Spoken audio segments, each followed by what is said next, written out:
Welcome, everyone, to Manao Ukulele's second installment of our song introduction series, and we're really excited to have Jonah Davis with us today. He's an excellent guitar player, ukulele player, and a teacher. And we've got Sean and Kimo from Manao with us. How's it going, everybody? Hello, Doing hello, good. Hello, hello. everybody. Aloha. Yeah, doing great, doing great. All right. So, Jonah, can we start off with you kind of giving us your perspective on when you're going to put a song intro together? What goes through your mind and how do you do it? And can you give us a demonstration? Sure. Sometimes, if we're talking introductions to songs, depends on for one the genre. Yeah.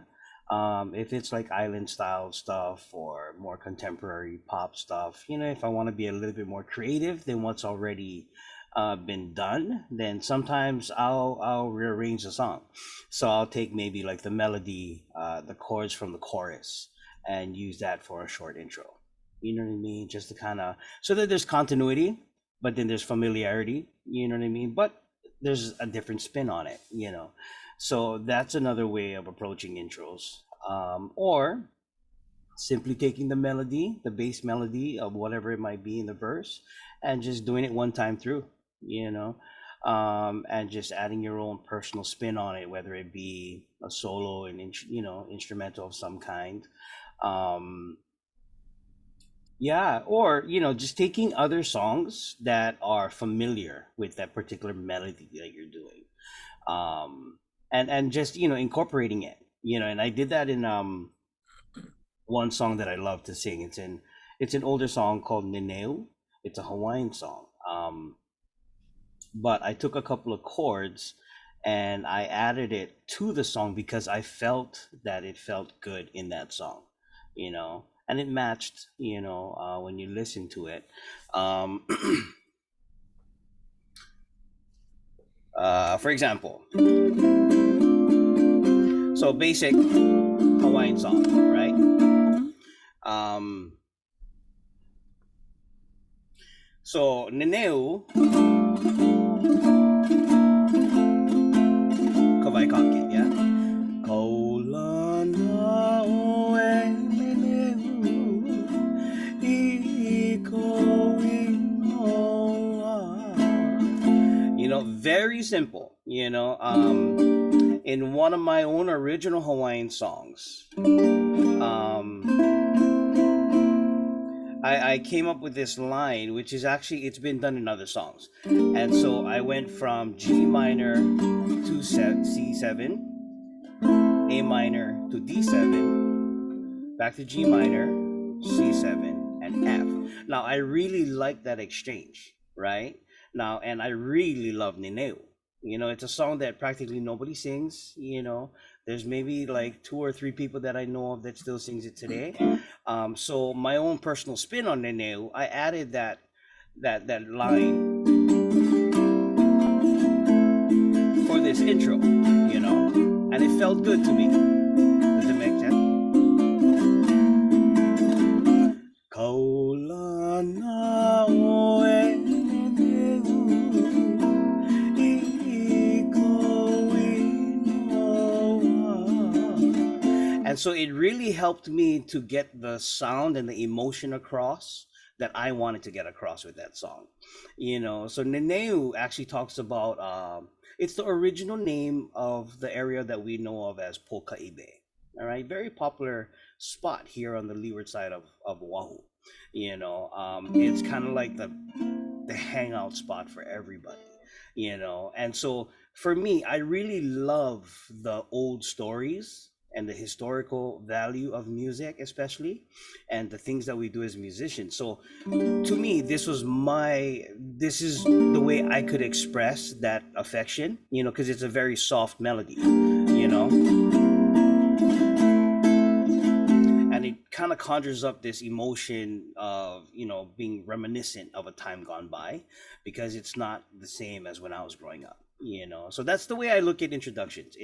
It's as much emotion, it's as much feeling as it is just continuity in a song and maintaining the integrity of the melody, yeah, in the original composition. Yeah, if that makes sense. Yeah, thanks a lot. And that instrument sounds real good. Thank you. Sounded Thank real you. good coming through. You got anything questions, Chemo, or Well, thanks, Jonah. That was pretty good. Don't put your ukulele down yet.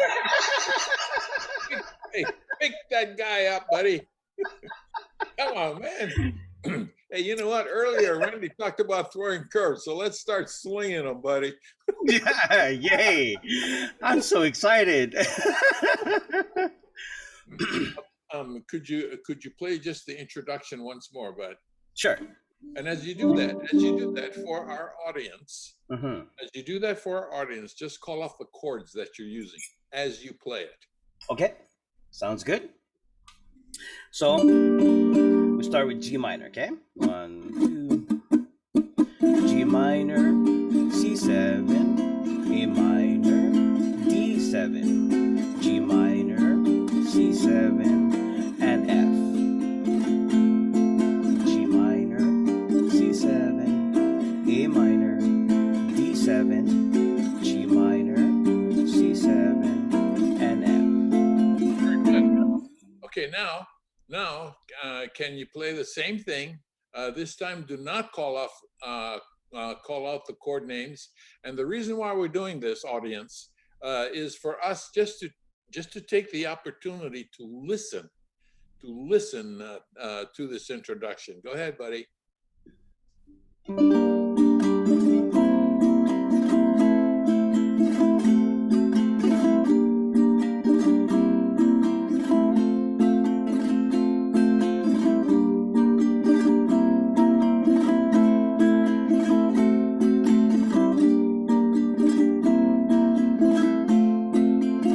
Very good. Okay, thanks. And by the way, that's a beautiful introduction. And one of the things we want to say with regard to that introduction, and anything we do with ukulele, is that we always in Manao talk about quality. So the quality, Jonah, of the ukulele you use adds nicely to the introduction. I agree. Okay. Yes. One of the wonderful things about introductions is that there's so much room for creativity that a person cannot, I think, cannot be wrong, as long as you set the introduction up, which you do nicely, Jonah. You Thank you. set the introduction up nicely so that it creates interest in the ear of the listener to what's coming up. That's The right. thing that I would like to say to our audience uh, is the chords and the sequence of chords that Jonah used follows Western music theory, chord theory, exactly. And what that means is that with all of those chord changes, there's like tension, release, tension, release, tension, release, and then at the final tension and release comes the song. And so as you tension, release, it continues the tension, even though it's partially released, keeps building and building and building because the people know that there's a song that's going to follow. Hmm. And one of the things that introduction does really nicely is not reveal the song, Yeah. because it's a common progression, and we don't want to go into the chord theory thing now. We can at a later time, and Randy, remember this because that makes for a wonderful next branch and tangent that Mana'o ukulele can follow. So remember that chord theory. Oh God, I love that. See, that wasn't a bad curve, was it? Oh, that was so nice and comfortable. Um, Jonah, let me ask you a Yeah. question. Do you know Mm. the song Jambalaya? No. Goodbye, oh, we gotta Oh, okay. go, I've heard me it oh before. my oh. Okay, you know what? Um, one of the uh, one of the things about learning songs that we all can take advantage of, I think, is that especially at the beginning of learning a new song, lyrics are irrelevant. So Right. uh, at least you know the melody to Jambalaya, right? So let's put some uh, international language to the lyrics, and it'll take us about 5 seconds if we slow down uh, uh, to to learn these new words. And here they come. Bum bum bum bum bum bum bum bum bum bum. It's pom pom rather than using the lyrics. Mm-hmm. And I just want to do that because if you know the melody, what I'd like to ask you to do, since a lot of ukulele people know the song Jambalaya, can you take that song as an example and come up with an introduction for it? It's okay to say no, because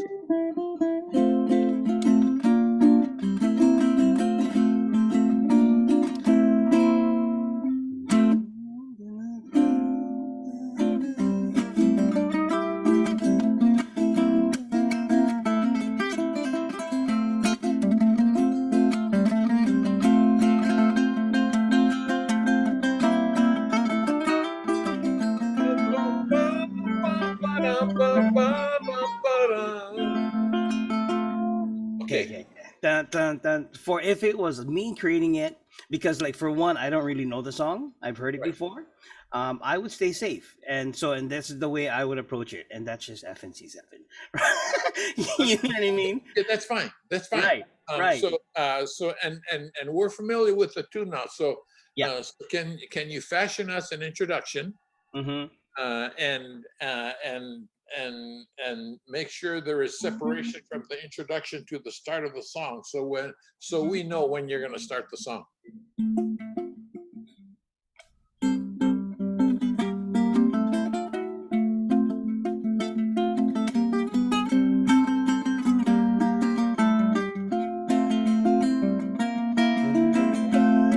Okay, very good. Very good. That was wonderful. So now can can you do two things? Number one, first of all, tell us what goes on in your mind before you play, in terms of the introduction. And then as you play that introduction again, and it was wonderful.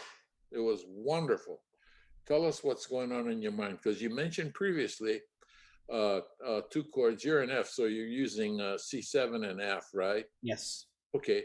Can you just go through this again and tell us what's going on in your mind at the time? And I want to tell you why. One of the things we mentioned in our first segment, a previous segment on introductions, is that introduction can be viewed as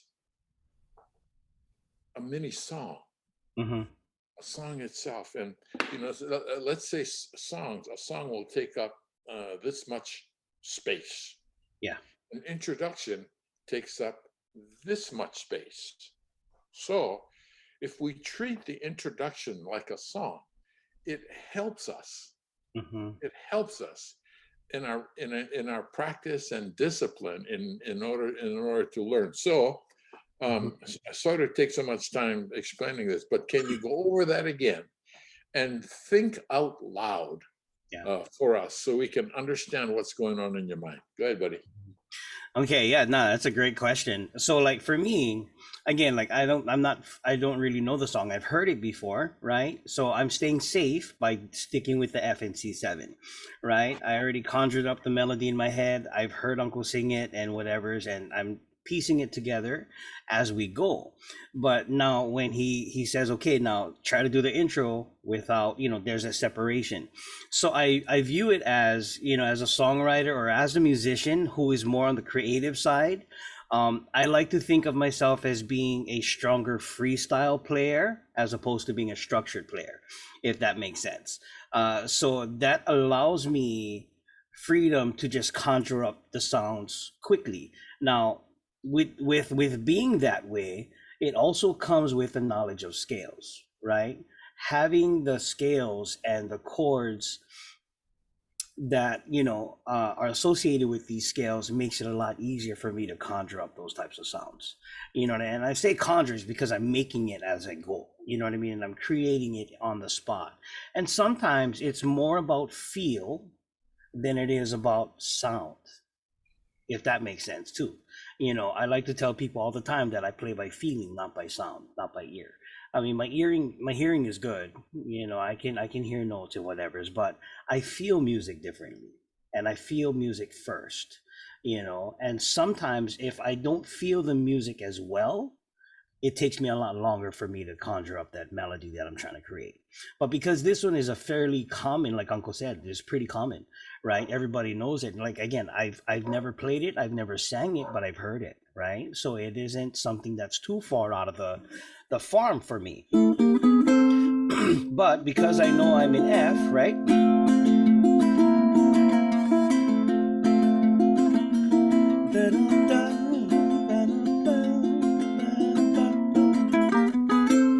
So I'll just take all these small little scales and then I'll just create a melody with it. And because I really value the ability to freestyle, and I even impress this in my students, that it doesn't make me want to create the melody, if that makes sense. I have no problem going on a tangent, and creating other songs, sounds, and melodies. I look at it as a hook. What is going to be attractive to the ear from the get go?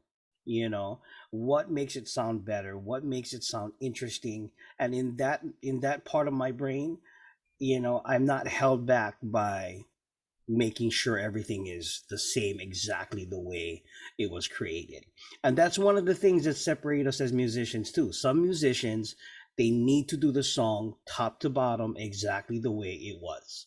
And sometimes they lose or they don't foster that ability to be creative as a musician. Whereas for me, in my brain, I have no problem making it sound different.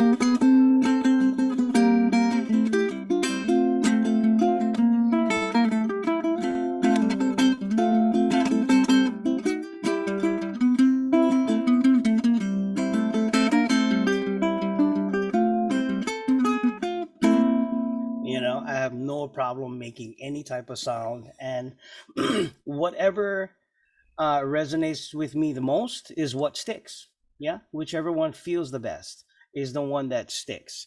And that's usually how I memorize and keep things ingrained in what feels the best. Because some intros I do, it doesn't resonate, it doesn't last long, and then I don't remember it. But if it feels good, chances of me memorizing it and repeating it, 100%. If that, yeah, is that a fairly decent explanation? That was great. Randy, what do you think, buddy?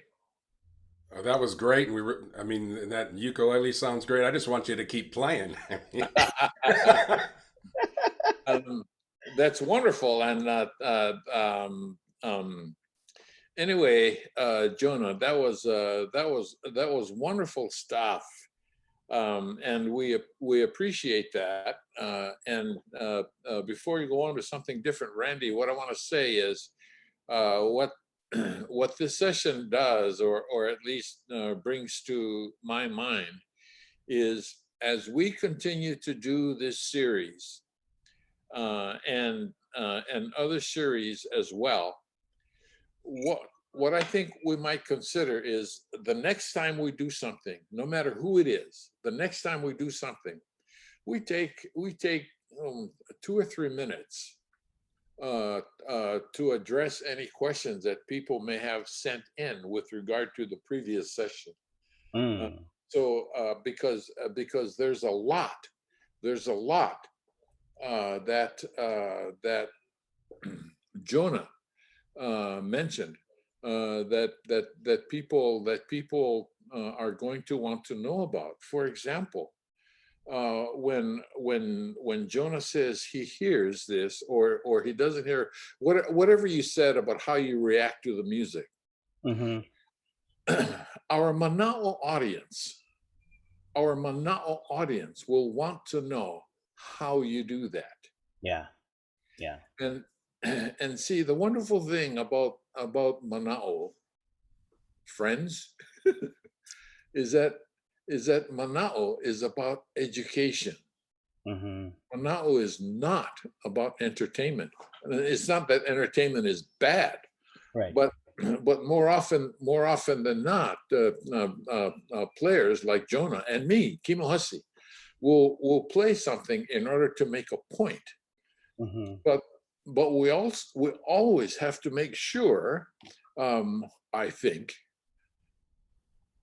that um, that we remember and have empathy.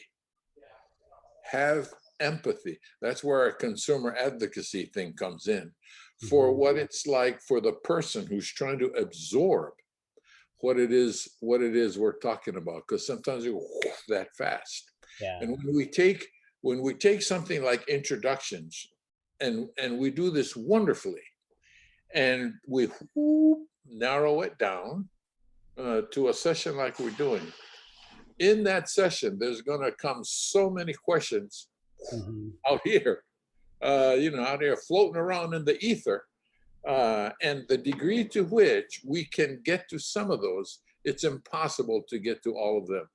Yeah. It's impossible to get to all of them. But the degree to which we can get to some, even if it's in the next episode, is the degree to which we share more ukulele.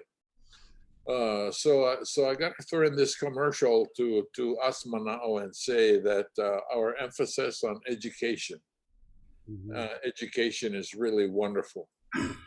And so, Jonah, I thank you. I thank you for your participation in what we do. We certainly look forward to participating with you again. Your playing is wonderful. I think your teaching is wonderful. Thank you. There. Thank you very Okay, much. that's my piece. Now, Randy, we'll leave it up to you and Sean to put in your 2 cents, and after that, we're done. You got anything, Sean? Yeah, I was kind of curious, and maybe this is not only for Jonah, but for Uncle Kimo as well, is like in Hawaii, we have a lot of tradition, different types of tunings, um, different types of strumming patterns, and so forth. And then you have this theoretical side, right? Like the music theory side. And I guess the thing that comes to mind is with regards to introductions, um, I'm sure there's some level of influence in from each of those worlds, right? Like you learned from the kupuna that came before you, and you learned Absolutely. some strumming patterns there, and you might have learned some chord progressions or scales along the way. And of course, it seems to me, not being a musician myself, that it is a mixture of all of these worlds. Um, is that Am I off the mark on that, or what's your thoughts on that? And are there influences specifically, Jonah, that have impact people that have come before you that have taught you certain things that stand out, and then are being applied to your introductions too? Yeah, no, that's a real thing. Like we are a record, yeah, of every sound we've ever heard. Yeah, and we simply replicate it. And the more, so for example, like the more time I get to hang out with Uncle Kimo and watching him play, I become more familiar with his nuances, his moves, the way he expresses sound. And Uncle Kimo is one of those players who's, you know, his playing can be deceiving. He makes it seem so simple, but to be able to get that type of touch on the string, it's not simple. Mhm. To be able to create the type of sound, the way he presents his sound, it's not simple at all. And he's very big on, okay, bring it down, bring it down, bring it down, bringing the volume down, and he's all about dynamics, and he's expressing through that. Type of control, it creates new different sounds and emotions. And I always say the word emotion, right? Because it conjures up feelings. That's what music does, right? And so, like my strumming patterns, for example, it's because of the community I grew up in amongst Hawaiian players. The style of playing, like now my young students, they're as young as 5 I teach, and they're as old as 80 something, and they're all over the place. So the amount of music I'm given to every single week, it's pretty huge. And so I find myself constantly evolving in sound, and I'm finding myself able to pull different sounds and genres when I need it. So everything that we absorb over time, every single thing that creates a habit musically, we find ourselves replicating it.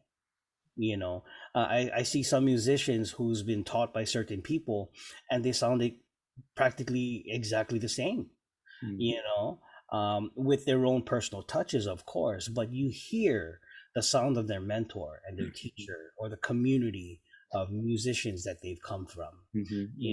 And I think it's the same for all of us. So yeah, it's not too far off the mark what you're saying, because a lot of the stuff that I do would be primarily found on the island of Maui, in Mhm. certain Hawaiian communities.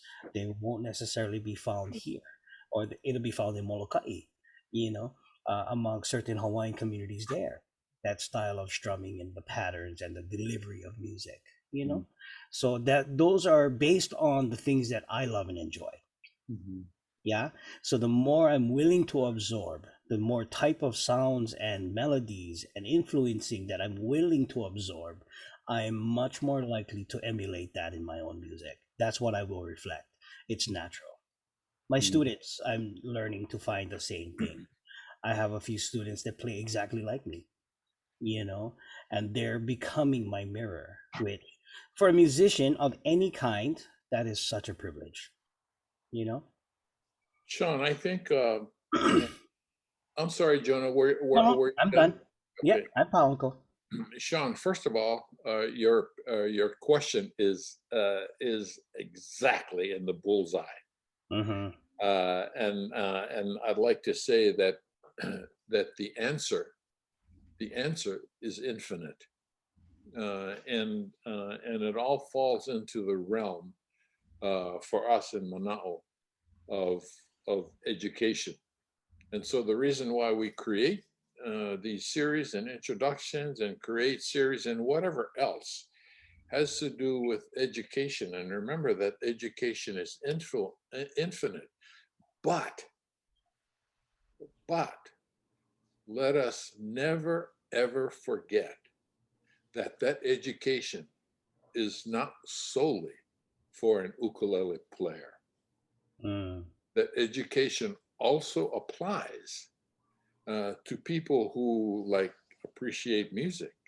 It applies to a listener, and that again, I keep harping on this. That again is a very very important aspect of Mana'o, and that is we don't just share our Mana'o from the standpoint of being experts and very knowledgeable in our field, but we share from the standpoint of anybody who would appreciate our information.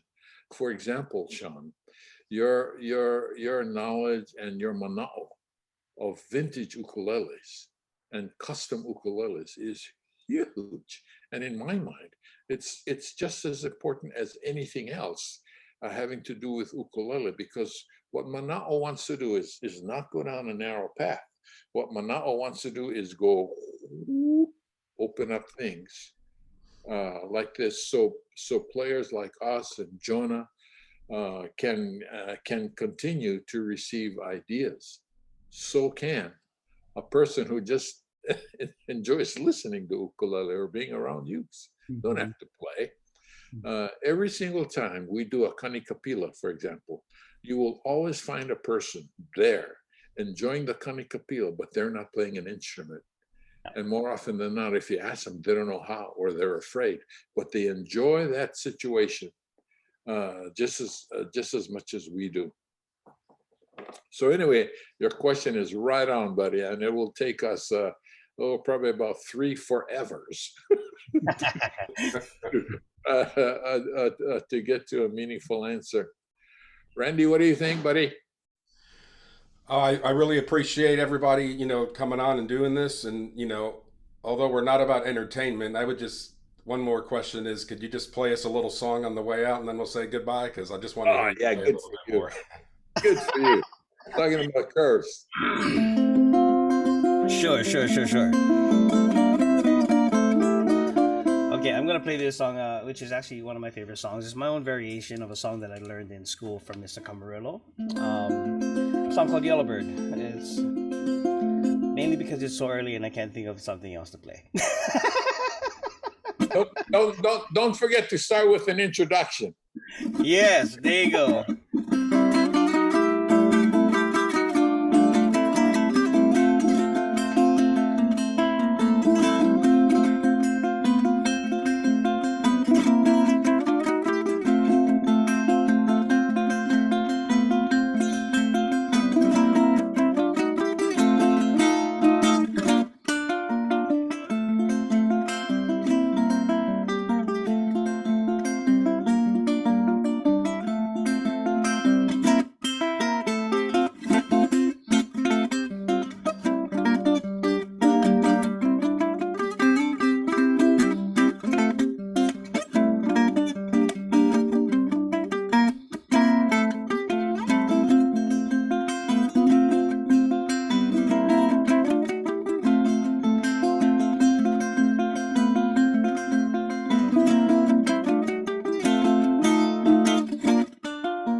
There you go, Yellowbird. Thank you Hey, very much. That was awesome. okay. Thank you, Jonah. Thank you guys for having me. So much fun. You're welcome. Thanks, guys. Randy, right, Randy, I think we're done, bud. We're done. Thanks again, and we're looking forward to the next one. All right, sounds good. Hello, Bye, everybody. everybody. Aloha. Aloha.